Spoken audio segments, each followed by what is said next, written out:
श्री कृष्णाय नमः। कृष्णाय वासुदेवाय देवकीनन्दनाय च कृष्णाय वासुदेवाय देवकीनन्दनाय च नन्दगोपकुमाराय गोविन्दाय नमो नमः। नन्दगोपकुमाराय गोविन्दाय नमो नमः।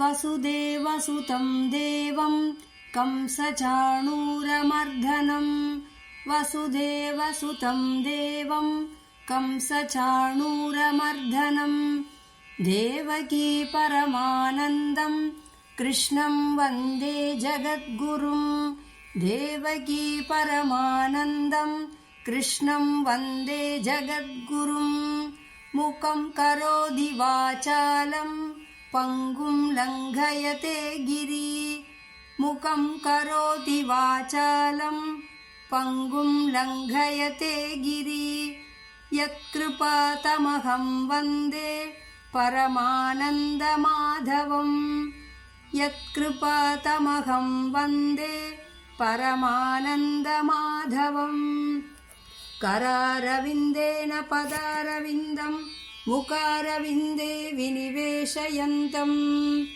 करारविन्देन पदारविन्दं मुखारविन्दे विनिवेशयन्तं वटस्य पत्रस्य पुटेशयानं बालं मुकुन्दं मनसा स्मरामि वटस्य पत्रस्य पुटेशयानं बालं मुकुन्दं मनसा स्मरामि।